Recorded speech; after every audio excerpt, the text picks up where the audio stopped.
되시고 만왕의 왕이신 것을 우리가 알 수가 있어요. 오늘 6장을 보면서 22절까지 우리가 다 읽어야 되겠지만 절반만 보았습니다. 뒤에는 우리가 돌아오는 주일날 행하게 될 그때는 이제 성전 봉헌식이라 그랬죠. 성전 봉헌식을 하고 또 유월절을 지키고 무교절을 지키고 일주일 내내 그냥 큰 잔치가 계속되게 되는 것을 볼 수 있습니다. 그래서 5장에서 우리가 보았던 내용을 잠깐 살펴보면 성전이 중단되었었지 않습니까? 방해로 인해서. 그래가지고 14년 동안 정말 너무너무 오랜 세월을 성전을 짓지를 못하고 있었는데 학개 선지자가 오시고 스가랴 선지자가 오시고 또 느헤미야도 나타나고 이렇게 하면서 격려를 받고 하나님의 예언의 말씀을 받고 다시 건축이 시작됐어요. 건축을 하고 있는데 방해꾼들이 또 왔어요. 누가 성전 지으라 그랬어? 그러면서 이번에는 막 막무가내로 사마리아 사람들처럼 달려드는 게 아니라 또 총독이 왔습니다. 그 지역을 다스리고 고난을 맡은 총독이 와가지고 따지는 거죠. 그랬을 때에 5장에서는 우리는 본래 당신네 나라의 최고 가는 첫 번째 왕이신 그 임금님께서 우리를 해방시켜 줬습니다. 누굽니까? 고레스. 고레스 왕이 우리를 해방시켰고 우리에게 성전을 지을 수 있도록 지원을 해달라 그랬고 고레스 임금님께서 우리를 빨리 돌아가서 그 자리에다가 성전을 다시 건축하라고 명령을 내렸기 때문에 우리가 하는 것이다. 당신들 그 궁중에 왕의 그 기록물을 보관하는 창고가 있을 거 아니야. 거기 가서 열어보고 확인해보라 그래라. 이게 당당하게 얘기를 한 거예요. 이제는 중단하지 않고. 그러자 총독이 자기들의 고국으로 이제 편지를 보낸 것입니다. 이러한 이 무리들이 여차여차한데 이게 사실인지 옛적에 우리나라의 고대에 연세 많으신 돌아가신 임금님께서 하신 명령이라 그럽니다. 이 조선왕조 같으면 태조 이성계의 일대 왕이잖아요. 그러니까 페르시아의 일대 임금님이신 고레스 임금님께서 그래 명령을 내렸다 그러니 우리가 어떻게 이걸 중단시킬 수가 없는 거로 그런 일이 정말로 있었는지 왕의 기록물을 한번 살펴봐 주시기 바랍니다. 그래서 이제 그 편지가 도착했으니 그 왕의 기록물을 다 조사해 봤다. 그리고 나서 찾아냈어요. 사실인 거예요. 그래서 이제 고레스 임금님의 그 조서를 확인한 뒤에 왕이 다시 문서로 답변이 왔습니다. 우리가 읽은 내용이 그 답변 내용입니다. 정말 놀랍지 않습니까? 그러니까 이제 그 성전을 짓는 것을 중단하지 못하게 할 뿐만 아니라 거기에 성전 짓는 데 들어가는 비용을 다 대라 말이야. 너희들이 거기서 대줘라 다. 그리고 그 성전에서 날마다 제사를 드려야 되는데 송아지도 필요하고 순양도 필요하고 어린 양도 필요하고 많은 제물들이 필요할 텐데 제사장들이 요구하는 대로 다 대줘라. 완전히 그냥 성전 중단시키려다가 반대쪽의 입장에서 볼 때는 그냥 아주 그냥 온박 뒤집었었어요.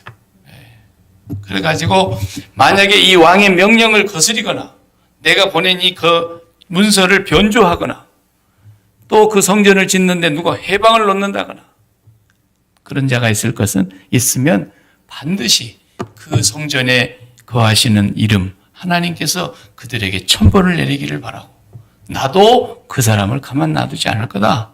왕이 그냥 너무너무 확고부동하게 답변을 보내와 버린 겁니다. 야, 이게 뭐 대단한 일이 벌어졌어요. 이제 신바람 나게 할 수 있는 일이 된 거예요. 눈치 볼 일이 하나도 없어졌어요.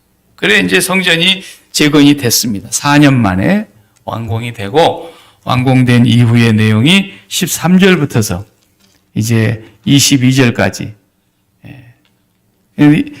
22절 말씀 한 절만 보면은 이렇게 돼 있어요. 마지막 절이죠. 즐거움으로 이래 동안 무교절을 지켰으니 이는 여호와께서 그들을 즐겁게 하시고 또 아수르 왕의 마음을 그들에게로 돌려 이스라엘의 하나님이신 하나님의 성전 건축하는 손을 힘있게 하도록 하셨음이었더라. 아멘. 얼마나 좋아요. 하나님의 도우심으로 성전 건축하는 손을 힘있게 했다. 그래서 힘있게 했다. 우리가 손은 일하는 거니까 정말 연약한 사람들, 힘없는 사람들 앞에서 방해하고 뒤에서 방해하고 뒤에 또 뭐 해방 놓고 이렇게 할 때 힘이 없어가지고 결국은 중단했던 것이 오랜 세월 중단되어 있었는데 하나님께서 다시 그 일하는 손을 힘있게 해줬다. 그래서 이 일들을 이룬 것 같아요. 하나님이 힘을 주셨다. 참 이게 실감나더라고요. 제가 보니까. 이쪽 예배당으로 와가지고 뭐 조금 보수한 것도 그렇게 뭐 대단히 많지도 않지만은 그저 조금 했는데 힘들어요. 저쪽에서 있을 때 소망가는 그냥 뚝딱뚝딱 지을 때는 피곤한 줄 몰랐는데 이쪽에서는 다 지어놓은 것을 우리가 손을 대가지고 이렇게 하려고 그러니까 더 힘이 드는 것 같아요. 사실은. 또 이제 세월이 그만큼도 흘렀죠. 어쨌거나 하나님께서 힘을 주셔서 이 일이 이루어졌는데 오늘 우리가 이제 이 믿음의 체크리스트, 우리 체크리스트 뭔지 알죠? 믿음이 제대로 되어 있는가 안 되어 있는가 체크를 해봐야 된다는 거예요. 근데 그것을 체크를 할 때 무엇을 체크를 해봐야 그 사람이 믿음이 지금 바른 길로 참 믿음으로 가는지 아닌지를 알 수 있는 그 체크가 있어요. 어디를 체크해야 되냐라는 거죠. 우리 이제 남성 교회원들이 예전부터서 뭐 골프를 열심히 하니까 요즘은 이제 여성 동무들도 골프를 하겠다고 나서는 사람들도 있고 열심히들 막 골프를 좋아하고 그래요. 근데 뭐 스포츠가 골프만 있는 건 아니지만 모든 스포츠가 다 그렇지만은요, 골프는요, 그 의미를 가만히 새겨보면서 그 골프의 그 스킬이랄지, 그 정신이랄지 그런 걸 보면은요, 신앙생활과 상당히 원리가 비슷합니다. 골프가. 우리가 믿음을 오늘 저녁에 체크를 해보려고 할 때 이 골프라고 하는 스포츠를 놓고 비교를 해보면 상당히 골프가 재미있는 운동이구나. 이런 걸 알 수 있어요. 저는 뭐 잘하지는 못해도 그 원리가 그렇게 됐다. 그 말, 원리가. 아직도 우리 고국 같은 한국에서는 골프를 하기에는 조금 골프를 하면은 약간 귀족 같은 냄새가 나서, 목사님들은 뭐 골프를 치면은 조금 눈치가 보이는 그런 상황입니다. 한국 같은 데서는. 뭐 큰 교회 목사님들은 워낙에 교인들이 골프를 치는 사람들이 많으니까 아예 그런 일이 좀 덜한 것 같아도, 제가 보니까 그래요. 아직까지도 우리 야키마 같은 동네 같은 한국의 시골들은 목사님들이 골프 친다 그러면은 교인들이 아주 싫어하더라고. 목사가 골프 치러요? 뭐 이런다고. 그러니까, 골프 치는 것이 숨어서 치거나, 넥타이 메고 나가가지고 다시 가서 갈아입고 골프 치고 들어올 때는 다시 넥타이 메고 들어오거나 뭐 이렇게 겨우 치는 것 같아요. 근데, 골프가 왜 이 믿음의 원리와 비슷하냐면요.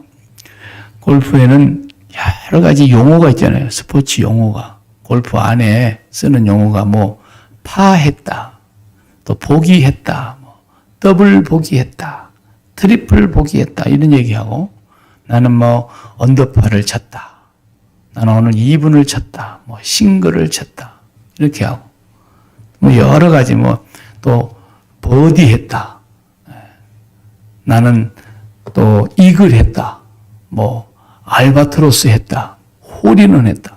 우리 교회도 홀인원 하는 사람이 둘이나 있잖아요. 그러니까 다양한 이 용어가 있는데 이런 용어들이 뭐냐면 전부가 다 어디에서 나온 말이냐면 거리에서 나오는 말이에요. 거리. 거리를 측정하는 겁니다. 그것이다. 골프는 거리예요. 무조건. 그래서 저 구멍 뚫려 있는 홀에 깃발을 딱 꽂아놓은 거기 구멍에다가 그 홀에다가 볼을 갖다 집어넣어야 되는데 누가 더 가까이 붙였느냐는 거예요.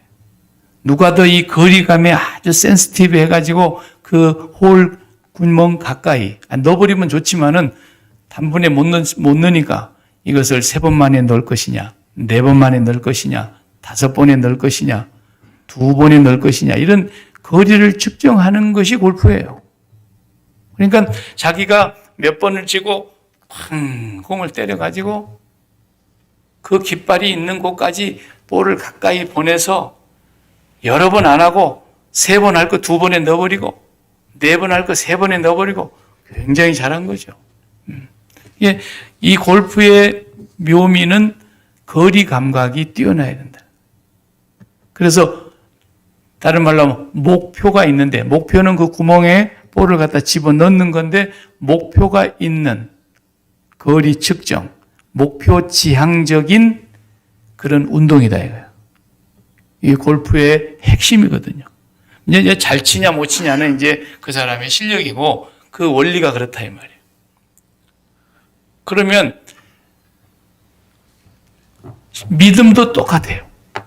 믿음도 저 지금 홀에 깃발이 꽂아져 있는 그 자리에 하나님이 계신다고 한번 생각을 해봐요. 거기가 목표 지점이니까. 우리가 십자가에서 날마다 죽어야 된다 그러는 것은 십자가에 죽는 게 목표가 아니라 그랬잖아요. 하나님 아버지를 만나는 게 목표죠. 하나님 아버지께로 더 가까이 가는 것이 우리 신앙의 목표니까 그 골프의 홀에 깃대가 꼽아져 있는 그 자리에 하나님이 계신다고 생각하면은 내가 하나님을 가까이 붙이는 거예요. 내 삶이. 어떻게 하든지. 근데 그게 깃발에 가까이 붙일 수 있도록 안 해놨잖아요. 단단한 잔디 그림 같지만은 볼이 보면은 비그르르 굴러가지고 저 물로 빠져본 데도 있고 아주 그 안에 비묘하게 굴곡을 넣어가지고 그 구멍 안으로 볼이 쉽게 들어가지 않도록 난이도를 다 만들어 놨어요. 난이도가 아주 높은 게 있고 좀 쉬운 게 있고 그런데 우리 신앙생활 똑같아요. 원리가. 하나님 앞에 가까이 가고 싶은데 18번 홀에 계속 가서 그 홀 구멍에 볼을 넣어야 되는 것처럼 우리가 계속해서 하나님 앞에 더 가까이 가는 것이 우리 신앙의 목표인데 가는 동안에 난이도가 있어. 난이도가.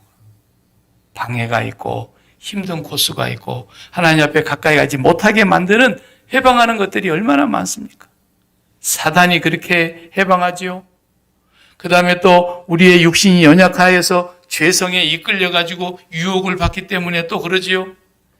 또 그 가운데 어떤 사람과의 관계 속에서도 문제가 있을 수 있고 하나님께 가까이 가고 싶은데 어떤 건강에 문제가 있어가지고 또 어떤 사업상이나 어떤 자기의 개인적인 문제가 있어가지고 가정에 문제가 있어가지고 하나님을 가까이 가고 싶은데도 계속해서 가까이 가지 못하게 만드는 어려운 난이도가 있다.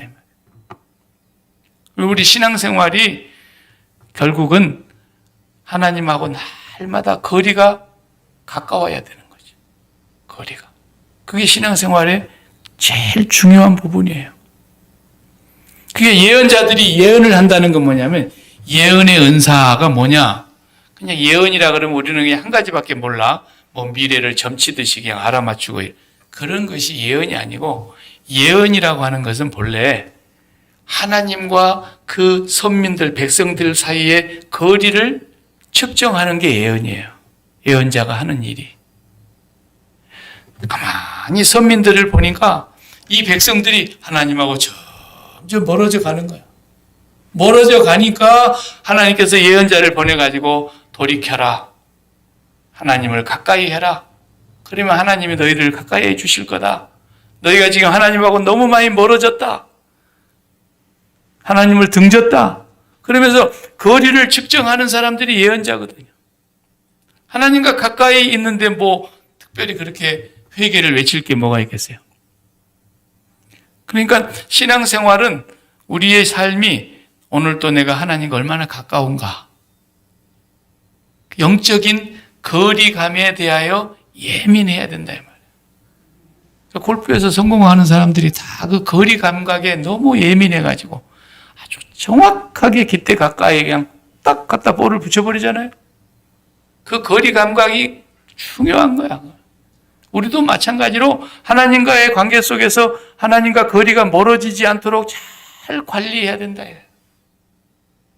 하나님과 나 사이에 뭐가 꼭 끼어들어요. 세상 일이 끼어들어요. 사람이 끼어들어요. 내 마음에 유혹이 들어와요. 내가 사랑하는 것들이 그 안에 앞에 와서 아른아른거려요. 그러면서 하나님 앞에 이렇게 가까이 가는 것이 늘 방해를 받는다. 영적인 성도는 그거에 대한 감각이 항상 예민해져 있어야 된다. 예민해져. 그걸 지금 말씀하는 거예요. 근데 오늘 보면은 참 이상하잖아요. 나라가 있을 때에도 성전을 못 지켰는데. 그렇잖아요. 나라가 있었는데 자기들이 유대 땅에 살고 있으면서 예루살렘 성도 있었고 그 안에 성전도 다 있었고 하나님께서 그렇게 복을 주셨는데 나라가 있었을 때도 성전을 못 지켰는데 지금은 신기하게 엉뚱한 왕들이 지금 성전을 지으라 그러는 거예요. 상상 밖의 일이 벌어지는 거예요. 이 사람들이 모세를 알기를 합니까? 아브라함을 알기를 합니까? 이 사람들이 무슨 율법을 받은 적이 있긴 합니까? 이 왕들은 자기들 나름대로 자기 나라에 섬기는 신이 있고 우상이 있는데 이 왕들이 무슨 생각이 들었길래 성전을 건축하는 일을 이렇게 철두철미하게 하라고 방해도 못하게 하고 들어가는 비용 다 대달라고 그러고 제사 지내는데 필요한 재물도 다 내놔라 그러고 철저하게 보장을 해주기까지 이방의 왕들이 이렇게 하는 것이 뭐겠어요? 바로 이것이 하나님의 열심인 거예요. 하나님의 열심. 하나님의 열심이 이걸 이루신다 그랬잖아요. 하나님이 일하시기 때문에 그래요. 얼마나 이게 중요하면 하나님께서 이방 나라 왕을 통해 가지고 성전을 건축하는 일을 강력하게 추진하게 만드셨겠냐면 성전 건축이 중요하지 않으면 그렇게까지 할 필요가 없잖아요. 성전 건축이 그렇게 중요한 거라는 거예요. 왜냐하면 이것이 하나님과 그 백성들 사이에 거리를 가깝게 하는 가장 중요한 것이 성전이기 때문에 성전이 없으면 하나님과 가까이 할 수가 없다.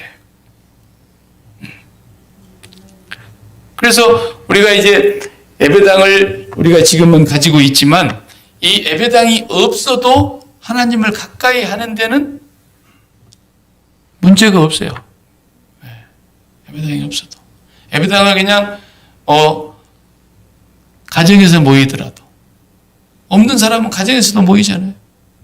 아니면 남의 건물 리스해가지고 거기서도 모이잖아요.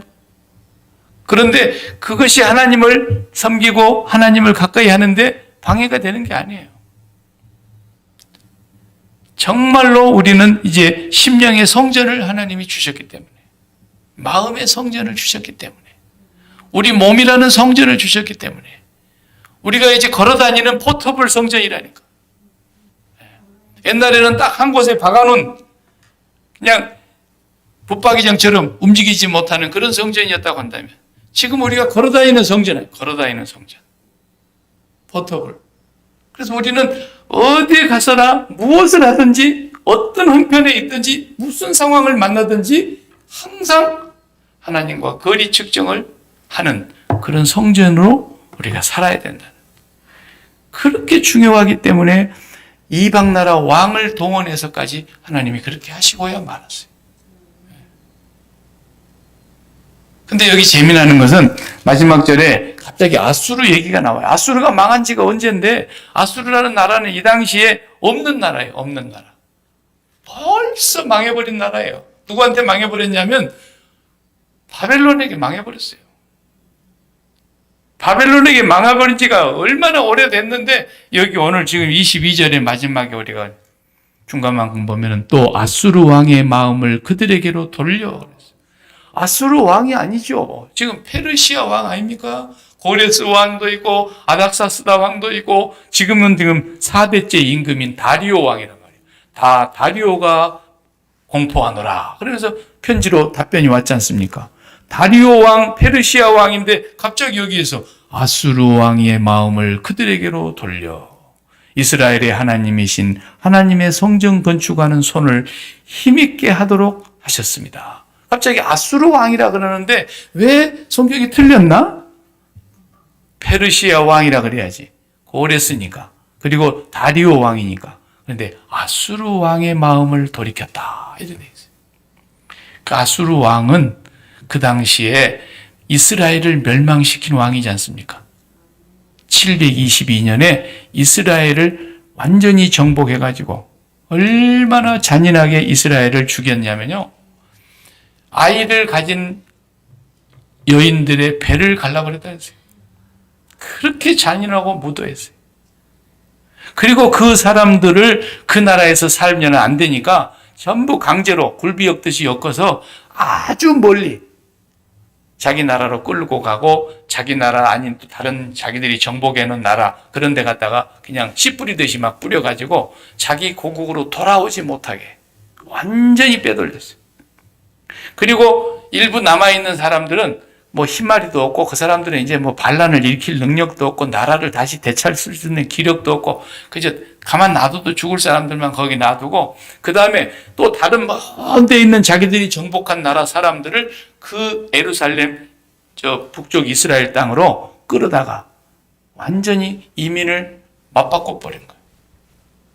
그래가지고 피가 섞인 거죠. 그래서 예수님 당시까지도 사마리아는 이스라엘 땅 아닙니까? 북쪽 사마리아. 그 사마리아 사람들은 그 유대인이라고 인정을 안 했던 거예요. 그래서 저건 개들이나 이방인이나 합사 똑같다고 상대를 안 한 거죠. 예수님이 그 여인에게 우물가에서 말을 걸는 것조차도 여인이 벌써 깜짝 놀라잖아요. 당신 보왕이 유대인인데 어찌 나한테 물을 달라고 말을 겁니까? 라는 거예요. 유대인들은 이방인하고 상대를 안 하는 것처럼 사마리아 사람이 동족인데도 상대를 안 했다고. 피가 섞이고 이방인으로 됐다 이거예요. 그 아수르 왕은 너무너무 잔인무도하게 이스라엘을 씨를 말린 왕입니다. 그 왕의 이름을 여기다가 지금 언급을 한 거예요. 그럼 우리가 여기서 뭘 봐야 되느냐? 세상에 이런 왕이 그 왕의 줄기에 이어서 나라만 바뀌었다 뿐이잖아요, 지금. 그 다음에 바벨론이 왔고, 바벨론을 누가 무너뜨립니까? 이 사이러스, 고레스 왕, 페르시아 왕이 바벨론을 무너뜨린대요. 그러니까 내나 그 줄기예요. 땅도 같은 지역이에요. 왕만 바뀌고 나라 이름만 바뀐 것 뿐이에요. 그런데 우리가 여기서 보아야 될 건 뭐냐면 하나님께서 이 세상에 악한 왕이든 선한 왕이든 하나님이 모두 다 다스린다는 걸 말하는 거예요. 세상의 임금도 하나님의 손 안에 있어요. 우리 고국 땅의 북쪽에 있는 북한 땅의 김정은이 하나님의 손 안에 있는 거예요, 저게. 하나님이 죽이려고 이제 딱 작정하신 날이 되면은 지가 별수를 써도 죽어요. 그 할아버지도 보세요. 우리나라 김영삼 대통령하고 만나기로 다 양쪽에 대표자들이 가서 서로 협의해가지고 날 잡아놨는데 하나님이 탁 죽여버리잖아요. 김일성이를. 그래갖고 결국 못 만나게 하셨어요. 네. 그 다음에 이제 또 김대중은 김정일이가 그 아들이 대통령 북한의 통치자가 되어 있을 때 가서 만나게 했죠. 그리고 돼가는 것처럼 막 떠들어 쌌더니 갑자기 김정일이도 하나님이 탁 죽여버리잖아요. 오래 살 것 같은데 그냥 70도 안 돼서 하나님 탁 죽여. 김정은이 쟤는 지금 이제 30대란 말이야. 아니 40이 안 됐는데 저것도 하나님이 40대에 데려가 불는지 그냥 갑자기 밤사이에 끌려가 불러 하나님이. 하나님의 손 안에 있는 거예요. 하나님 손 안에. 그러니까 칼빈도 장로교의 말하자면 시조라고 할 수 있는 칼빈이 그런 얘기를 했어요. 우리 하나님은 오른손으로도 일하시고 사람으로 비유하면 왼손으로도 일하시는데 오른손으로 쓰임 받는 사람은 선한 일에 쓰임 받는 사람이고 하나님의 왼손으로 쓰임 받는 사람은 악한 일에 쓰임 받는 사람이다 그랬어요. 그런 것처럼 오늘 또 하나님께서는 그 오른손의 일꾼으로 하나님의 선하신 일들을 이루고 하나님의 뜻을 이루어 가시기도 한다면 하나님은 또한 왼손으로 쓰시는 왕도 있다 이 말이에요. 그래서 그 왕들을 통해서 징계를 내리는 거예요. 징계를. 채찍을질을 하고.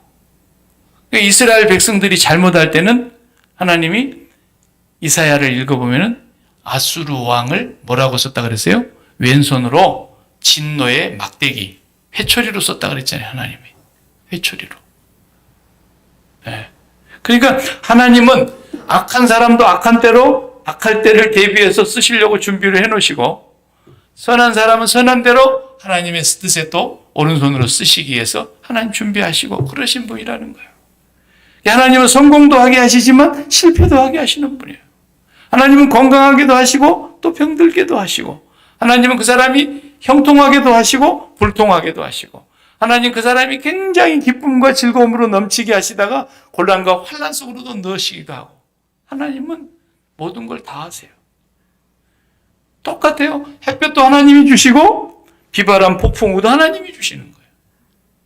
네. 겨울도 하나님이 주시고 봄도 하나님이 주시고 전부 하나님의 주권 아래 있다는 것을 우리가 알아야 됩니다. 네.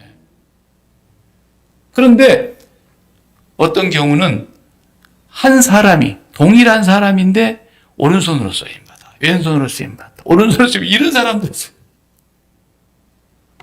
왜냐하면 이 마귀란 놈이 우리의 마음을 노략질하기 때문에 사단에게 유혹을 받아서 넘어지면 왼손으로 넘어가는 사람처럼 돼버리는 거예요. 그러니까 바요나 시몬아 네가 참 복이 있구나. 이건 네가 어떻게 이걸 알겠니?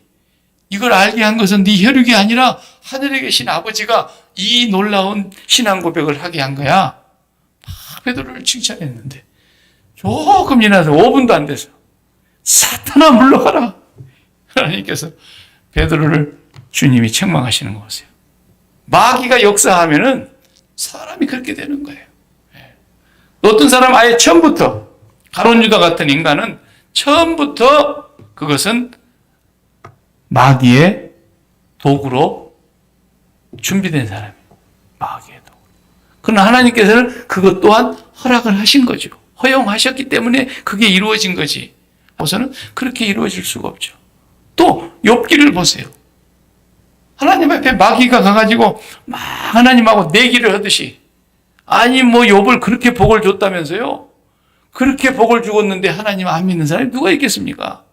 그 복을 한번 하나씩 뺏어 보시죠. 그러면 틀림없이 욥은 당신을 원망하고 저주하고 그럴 겁니다. 그래서 하나님이 또 허용해 주신다는 거예요. 마귀에게. 그러나 네가 그 몸은 손대지 마라. 그래 보기 좋게 실패하고 돌아와가지고 몸은 손을 좀 대게 해 주십시오. 몸은. 그래? 그럼 몸 한번 해봐. 병들게. 그리고 그러나 그 생명은 손대지 마라. 마귀를 하나님이 딱 통제하시잖아요. 그러니까 이 세상에 모든 것은 하나님의 주권 아래에 있는 거예요. 어떤 사람들은 마치 하나님하고 마귀가 대결 구도로 있는 줄 알아요. 택도 없는 소리 하고 있는 거예요. 마귀가 감히 어떻게 하나님을 대결을 해. 게임 자체가 안 되고 말도 안 되는 얘기예요. 마귀도 하나님의 지배하는 권세 아래서 꼼짝 못해요. 그러나 하나님께서 그 마귀를 일시적으로 허용하고 허락해 주시기 때문에 그러는 거예요. 그러나 오늘 여기 본문에서 우리가 분명히 볼 수 있듯이 이렇게 악한 왕들이었는데 이렇게 하나님도 모르는 왕들이었는데 얼마나 하나님이 성전 건축이 중요하면 하나님의 열심으로 이 왕들의 마음을 감동해가지고 왕들이 전부 다 성전 건축에 올인을 하도록 해주겠냐.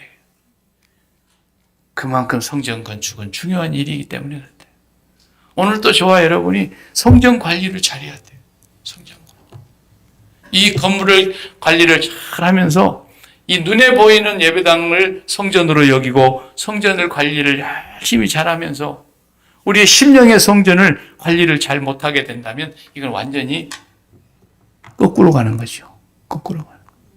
진정으로 우리의 심령의 성전을 잘 관리해야 되는 겁니다. 그래서 항상 십자가 생활화, 구약은 성전 생활화. 성전이 없으면 안 돼. 거기서 번제를 드려야만 하나님께로 나아갈 수 있으니까. 우리는 이제는 십자가 생활화예요. 십자가 없이는 우리가 하나님께로 나아갈 수가 없어요. 십자가 없이는 이 세상을 우리가 승리할 수가 없어요. 철저하게 우리는 우리 마음에 들어오는 모든 것들을 막아내야 됩니다. 그러니까 내가 마음속에 기뻐하는 것이 바로 그게 뭐냐? 사실은 소원이거든요. 소원. 마음이 기뻐하는 게 소원이에요. 여러분 살면서 매일 기쁘게 산다는 것이 얼마나 복된 것인지 아시죠? 날마다 기쁘다는 거. 보통 복이 아니에요. 날마다 기쁘다는 것은 뭐겠어요?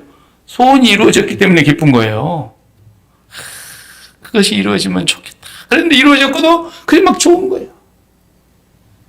그 소원을 이루고자 하는 마음이 항상 우리 마음속에 있는 거예요. 그것은 죄가 아닙니다. 왜? 사람 마음은 본래 어떻게 텅 비게 만들었기 때문에. 사람 마음을 항상 진공으로 만들어놨어요. 그래서 이 빈 마음을 채우려고 하는 것은 하나님이 주신 마음이에요. 채우려고 하는 것이 나쁜 게 아니에요. 근데 거기다 뭘 채우느냐라는 거지. 뭘. 그런데 항상 이 마음은 눈에 보이는 것과 귀에 들리는 것과 입으로 맛보는 것과 코로 냄새 맡는 것과 손으로 만져보는 것 이런 것을 막 담으려고 그래. 담는다고. 그것을 담는 것이 관역을 빗나가는 거예요. 관역이 빗나가는 것이 곧 죄악이고. 그래서 그것이 하나님을 가까이 하는데 계속 방해가 되는 거예요. 뭐 다 아는 얘기니까 우리 이제 지혜 양이 아이를 순산해서 이제 엄마가 되고 우리 희옥군이 이제 아빠가 탁 됐어요. 그래서 내가 쫓아가서 신방 예배도 못 드리겠고 그래서 내가 이 메시지로 신방을 했어요. 그래서 11가지를 내가 거기다가 써가지고 신방을 하면서 여러 가지 얘기 가운데 내가 옛날에 결혼식 하기 전에 부부 그 교육시킬 때 한 얘기였지만 또 상기해요. 아이를 하나님이 주셨는데 얼마나 신기하냐, 얼마나 예쁘냐, 얼마나 놀랍냐. 이게 눈을 뗄 수가 없는 거예요. 나도 그랬다. 나도 우리 큰 찬송이 나가지고 기저귀 가르면서 똥을 빼락빼락 쌌는데도 아이고 똥도 이쁘게나 쌌네. 똥 냄새도 안 나. 똥 냄새가 얼마나 좋은 냄새가 나는지라고 맡아봤어. 내가 이렇게 맡아봤어. 그렇게 신기하고 이쁘고 아름답고 신비롭고 그래도 마음에 넣어서는 안 된다. 내가 그랬어요. 그 마음에 넣으면 죄악이다. 아브라함이 이삭을 하나님 앞에서 빼낸 것처럼 한나가 사무엘을 하나님 앞에서 바친 것처럼 매일 아침에 어떻게 얘기해야 되느냐? 나의 가장 사랑하는 하나님 아버지, 내 마음을 다하여 목숨을 다하여 내 힘을 다하여 사랑하는 나의 하나님 아버지께서 내게 주신 이 귀한 선물을 제가 어떻게 키워야 되겠습니까? 이렇게 기도해야 된다. 오, 내 사랑하는 아들. 이게 아니고 내가 가장 사랑하는 하나님. 날마다 그렇게 고백하라고 했어요. 매일매일. 나의 가장 사랑하는 하나님. 내가 이렇게 사랑하는 하나님이 나에게 주신 이 선물을 내가 어떻게 기르어야, 어떻게 가르치고, 어떻게 이를 양육해야 되겠습니까?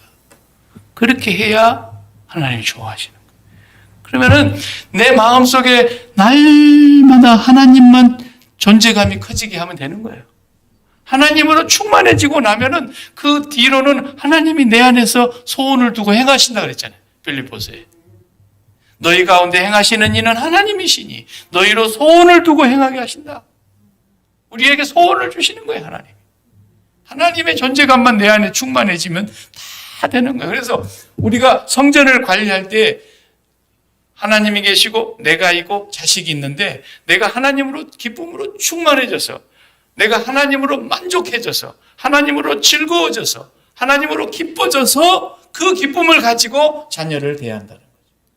하나님이 내가 하나님으로 기뻐져 가지고 즐거워져 가지고 하나님으로 충만해져 가지고 남편을 대한다는 거예요. 그 세상 사람들은 그렇게 안 하죠. 무조건 가화 만사성, 가정이 화목하면 만사가 잘 된다. 그거 사람이 공자가 만들어낸 얘기예요, 말이야. 그건. 우리는 그런 것이 아니야. 우리는 남편도 하나님하고 친해지고 충만해지고, 아내도 하나님하고 충만해지고 친해지고, 자녀도 하나님하고 충만해지고 친해져서 하나님으로 즐거워져 가지고, 하나님으로 기뻐져 가지고 그 마음을 가지고 부모를 상대한다는 거예요. 그러면 그 부모를 공경하지 않겠습니까? 우리는 하나님과 우리 사이에 어떤 것도 들어오지 못하게 거리를 측정을 잘해야 한다.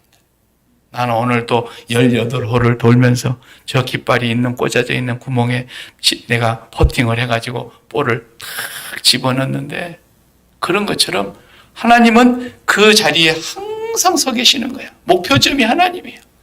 하나님께서 소원하시는 게 뭐예요? 네가 내 안으로 들어오느라. 홀리는 네가 내 안으로 들어오너라. 계속해서 하나님 안으로만 들어가는 것이 우리 신앙생활 제일 잘하는 거예요. 그렇게만 해봐요. 직장에 가서도 마찬가지예요. 사업장에서도 마찬가지예요. 어떤 일이 있어도 마찬가지예요. 자오관 나는 눈 뜨면 오늘 또 내 마음을 다하고 내 힘을 다하고 내가 뜻을 다하여 사랑하는 하나님 아버지. 오늘 또 내 마음속에 하나님 한 분만 꽉 차게 해주세요. 그 말이 제가 해석을 해서 하는 말이니까 그렇지 그 말이 무슨 말이에요? 이름이 거룩히 여김을 받으시오며 그 말이거든요. 그게. 주님이 첫 번째 기도문을 그걸 주신 거 아닙니까? 하늘에 계신 우리 아버지요 이름이 거룩히 여김을 받으시오. 거룩히 여긴다는 말이 최고 좋다는 뜻이니까. 오늘 또 하나님 아버지의 이름이 내 안에 최고로 훌륭한 최고의 가치 있는 최고의 영광스러운 그 이름이 되게 해 주시옵소서. 하나님으로 내가 오늘 또 충만하게 은혜를 부어 주시옵소서. 계속 그렇게 해서 우리 마음에 하나님을 담음으로써 오는 기쁨, 거기에서 오는 만족, 거기서 오는 담대함, 거기서 오는 힘, 그걸 가지고 우리가 이제 보내음을 받은 현장으로 가는 겁니다. 이게 믿음의 제일 중요한 체크리스트예요. 날마다 그걸 잘 하시기 바랍니다. 잠시만 방심하면 하나님과 나 사이에 뭐가 쑥 들어옵니다. 그냥 묻지도 않고 들어와요, 이놈들은. 그냥 쑥 밀고 들어오면은 사탄아 물러가라 그러지 말고 십자가를 딱 바라다 보는 거야. 십자가를 바라다 보면서 내가 이 문제에 대하여 죽었습니다. 그리고 세상은 날마다 못 박는 거예요. 주님 앞에서. 그리고 하나님으로 충만하도록. 그러니까 이것은 포터블 성전만이 할 수 있는 거예요. 포터블 성전. 움직이는 성전. 심령의 성전. 그래서 마음이 가난해지고 마음이 청결해짐으로 말미암아 우리가 하나님의 자녀가 되고 하나님께 영광 돌리고 하나님의 나라가 최고의 현실로 느껴지는 천국이 우리 안에 이루어지는 그런 삶.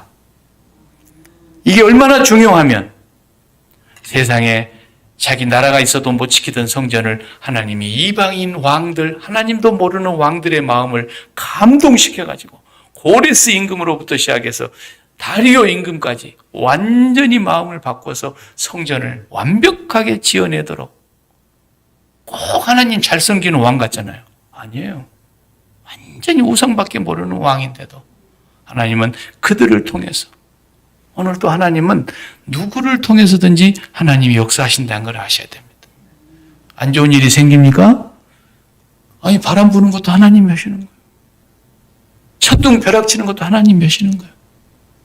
태풍 부는 것도 하나님, 토네이도가 와가지고 쓸고 가는 것도 하나님이 하시는 거예요. 하나님의 영역 아래 다 있는 거예요. 그렇기 때문에 좋은 일만 하나님이라고 생각하지 마시고 어려운 일이 생겨도 원치 아니하는 일이 생겨도 오늘 해 떠야 되는데 비가 내려도 우리가 늘 입이 습관이 돼가지고 날씨 참 더럽네 이런다고 그 누구 보고 지금 욕하는가요? 비 내리시는 하나님 앞에 더럽다 그러는 거예요. 안 돼요. 우리는 하나님이 오른손으로 쓰는 게 있고 왼손으로 쓰는 것이 있는 것처럼 하나님께서 모든 상황을 다 주관하고 계신다는 것을 기억하면서 안 좋은 일이 생겨도 믿음으로 딱 체크해 나가야 돼요. 우리는 기도하십시다. 하나님 감사합니다.